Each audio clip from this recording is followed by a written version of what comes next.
Hi hello welcome back to my channel. இன்றைக்கி நம்ம ஒரு சூப்பரான கொடமிளகா பொரியல் தான் பார்க்க போகிறோம். இதுக்கு ஒரு ஸ்பெஷலான ஒரு பொடி நம்ம அரைச்சி அதில் தூவ போகிறோம். ரொம்ப சிம்பிள். கொடமிளகாவே சாப்பிட பிடிக்காதவங்க இந்த மாதிரி ட்ரை பண்ணி கொடுங்க. சூப்பராக டேஸ்ட்டாக இருக்கும்.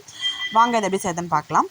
நல்லா இந்த மாதிரி க்யூப்ஸாக கட் பண்ணி வச்சுக்கோங்க. நான் ஒரு 3 கொடமிளகா எடுத்துக்கிட்டேன். அதுக்கப்புறம் தவாவில் எண்ணெய் ஊற்றிட்டு இந்த கொடமிளகா போட்டு நல்லா வதக்கி விடுங்க எண்ணெயில்.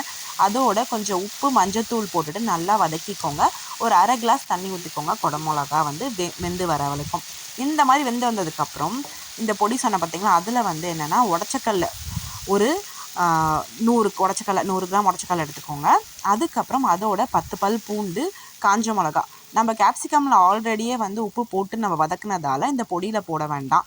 ஸோ இந்த பொடியை ரெடி பண்ணிவிட்டு நல்லா கேப்சிகம் வெந்ததுக்கப்புறம் இந்த பொடியை தூவி நல்லா மிக்ஸ் பண்ணி விடுங்க. எல்லா கேப்சிகம்லேயும் இந்த பொடி நல்லா ஒட்டணும். ஒரு சூப்பரான டக்குன்னு ரெடி பண்ணுற பொரியல் இது. லன்ச் பாக்ஸுக்கும் சூப்பராக இருக்கும். குழந்தைங்களுக்கும் அவ்வளவா காரம் இருக்காது.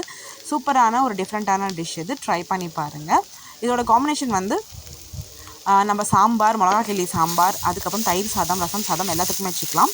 டயட்டில் இருக்கவங்க இதை மாதிரி பண்ணி சாப்பிட்டுக்கலாம். ட்ரை பண்ணி பார்த்துட்டு டேஸ்ட் எப்படி இருந்துச்சுன்னு கமெண்ட் பண்ணுங்கள். தேங்க்யூ.